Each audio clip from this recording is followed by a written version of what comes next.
All right, wonderful people, welcome back to this wonderful channel where we bring you back-to-back updates and information as it is hot. In case you have not joined our social media handle, what are you waiting for? Kindly go ahead, subscribe, like, comment, and share. All right, welcome back. In case you want to support us on this channel, kindly indicate for the good work we are doing. I know that a lot of you love our work, and many has been asking me, how are we going to support you? How are we going to support you now? This is Yuletide season. In case you want to support our channel, kindly go ahead and indicate. Just write me on the comment section and say, I want to support the good thing you are doing. If you want to support us in dollar, in pounds, in euro, any currency, in naira, we are ready for you. Just to say thank you to our channel that we have been doing a nice work and be bringing you good information and current update where they happen both in Biafra and all over the world. Meanwhile, let's go down to the information of the day as see the shelle. Of course, you know that this government where they call the urban manu say sometimes na lie na in the fool for their mouth. Okay, but I will show you the information where they thread now. They say shallow graves discovered as security dislodge IPOB ESN camps in Imo State. The Joint Security Task Force in Imo State, also known as Operation Udoka, has arrested over 20 suspected members of the indigenous people of Biafra and its security wing, the Eastern Security Network, in a joint clearance operation. The operation saw security forces raid and destroy camps linked to the group in Ako Community, Okigwe Council area of the state, dislodging them from the area during the raid. Several stolen vehicles, arms, ammunition, and explosive devices were recovered. Shallow graves believed to contain remains of victims allegedly killed by the group were also discovered. The commander of the 34th Artillery Brigade, Obinze, Brigadier General U.A. Lawal, the State Commissioner of Police, Aboki Danjuma, and the Special Advisor to the Governor on Security, Joseph Obonna, disclosed this during an assessment visit to the community. They reiterated the commitment of the state government and security operatives to eliminate criminal elements and restore peace and stability in Imo State. Commending their personnel for their achievement, they urge residents of Ako community and the entire state to collaborate with security efforts to maintain peace. Lawal and Danjuma further assured that those arrested would be thoroughly investigated to determine their involvement in the activities of the group, with those found culpable facing the full weight of the law. They added that efforts were underway to exhume corpses from the shallow grave for identification and proper burial, while recovered stolen items will be returned to the rightful owners. Prior to now, you couldn't enter the community because criminal elements had taken over, but today we are here.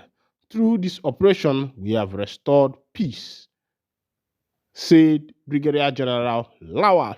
All right, welcome back. This is happening live in Imo State, in Okigwe, in a village called Ako, where the NIG Dem Boys has reportedly said they went there and were able to capture plenty IPOB ESM members. One thing that happens these days is that every criminal caught in southeastern part of Nigeria is IPOB. Every person, every individual caught is an IPOB member, and I wonder where they get this mentality. Of course, you see these people releasing information without first of all, doing their investigation to make sure who these people are. But first of all, they broadcast the news to us and tell us that they will continue the investigation to ascertain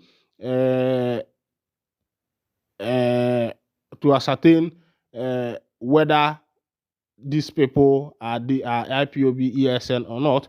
I think that before you release your information, you should first of all do your investigation, get the truth behind it before telling the masses whether these people are these people or not, because sometimes it is heartbreaking that things are going like this, that anybody that that steals. Any kind of person, you see them tagging them, the IPOB. All right, the IPOB members have said that they are not part of the United States of Biafra that was declared in Finland 4 days ago. I think that was done. That happened on the 29th of November, this 2024, and the conventions continued. And I think the convention is ending today, being the 3rd of December 2024. Let's go down to that information and see what the IPOB members, of course, you know that IPOB represents the indigenous people of Biafra. That acronym was founded by Mazin Nnamdi Kanu Ohmadike, one of Ndi Igbo. But his successor, his junior boy, what did they call Mazi Simon Ekpa? It is believed that the offer was handed over from Kanu to Ekpa. As Kanu was incarcerated in the DSS custody, Ekpa took over and started doing a lot of things. As it is, Ekpa came up with what is called the Biafra Republic Government in Exile, and also what is called the United States of Biafra. But Casbos don't boss.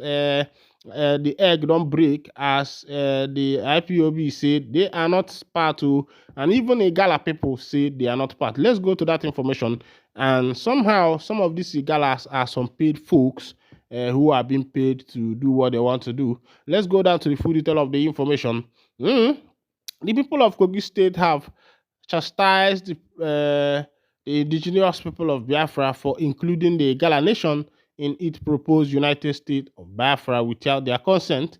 The people of the Eastern Senatorial District of Kogi State, who spoke through the Igala Youth Council, condemned the declaration of what they termed faceless individuals who are trying to cast the Igala nation as enemies of sovereign state like Nigeria. All right. This is coming from the Gala youth people, but not all the Gala. This is just a particular district that is saying this thing. I believe that this must have been spurred by the senator representing that particular senatorial zone. Because, of course, you know that these politicians are very much afraid. They don't want to lose their position. That's why you see that in the government called the NIG government, both the legislature wing, both the executive arm, both the judiciary arm, all of them are not saying the truth because of fear of the executive. Most of them were appointed, and some of their office were as a result of settlement for some kind of work that they have done for the people who took over power. So you see the government settling them with one position. You see the government settling them with one position or the other. All right, you know, shall I? Meanwhile, it is the people, I believe it is the people who are representing that particular senatorial zone. They are the one who are sponsoring this thing. They say they don't want the Biafrans to raise them against a sovereign state like Nigeria. Of course, people need to understand that we have freedom of speech. And it's not about insulting people or inciting a particular set of people, but it's about saying your mind according to the stipulated constitution. People should become wise. I don't know why Africa is still very, very backward, but I blame it on the leaders, because had it been the leaders have gave their citizens the necessary tools to maximize their potential, I believe that by now Africa in general must have become better than every other country in the world, and maybe Nigeria or the Southeast or any one of them. But because the leaders have decided to rule with the power of hunger, you saw the new president of Nigeria that said, widen the tax nets and reduce their purchasing power. And that is what has been done to Nigerians. The tax nets have been widened and the purchasing power has been reduced. Widen the tax net and reduce the purchasing power. That's why Toyota Camry that you could get something like 700,000, 800,000 those days, or even 1 million is now 5 million, and some places 7 million. Common Toyota Corolla. You know, Shelley, everything does spoil for the obodo. Everything does spoil for the obodo. I say, who do this to the people? Nobody want answer. If I say na me do now, no be me do now, because I know the government, and at the government of the day, we be saying, and then they control things, and then they give us the shot, and then they call the shots. And we ourselves, now we be the short men. All right, all right, all right, all right, all right, all right, all right, all right. A judge for Nigeria don't tell anti-graft agencies to start looking for big shot and stop pursuing Yahoo boys. Of course, you know that if you talk about the people will be the main Yahoo for this nation, now the politicians, so and then they go borrow money all over the world, and sometimes you begin to ask, what are these people doing with all the money? You find out that all this money are being squandered.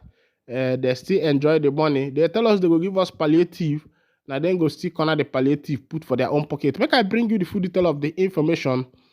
Nigerian anti-graft agency should go after big fishes, not Yahoo boys, appeal court judge. The presiding judge of the Court of Appeal, Sokoto Division, Justice Mohammed Lawal, has urged Nigerian anti-graft agencies to prioritize going after the highly corrupt persons and not only the street or young fraudsters popularly known as Yahoo boys. This is as he noted that part of the problem facing fighting corruption in the country are judges. The part of the problem in the fight against graft in the country are judges. I have come across cases where judges give ex parte orders to stop investigation. We have to be very careful in granting orders against anti-corruption agencies as it amounts to ultra vires. Once you stop anti-corruption agency from investigating, you are killing the anti-corruption fight and matter. There are preventive measures to expose corruption and related activities in the public interest. Justice Lawal says this is even as he challenged the Independent Corruption Practice and Other Related Crime Commission (ICPC) to ensure inclusive prosecution of corrupt practices in the fight against graft in the country. He shared his thoughts at the opening of a one-day conference with State Attorney General in the Northwest on strengthening the ICPC's capacity for corruption prevention held in Kano State. Justice Lawal specifically cautioned the anti-graft agencies to go after bigger fish and not Yahoo boys, as the only way to fight against corruption could be firmly rooted. All right, I say kudos to the judge for saying that one, because a lot of criminals, Ndioshi, are hiding in the political office and no one is going after them. Meanwhile, this is where I'll be winding down the curtain. Thank you for listening for today's edition. God bless you.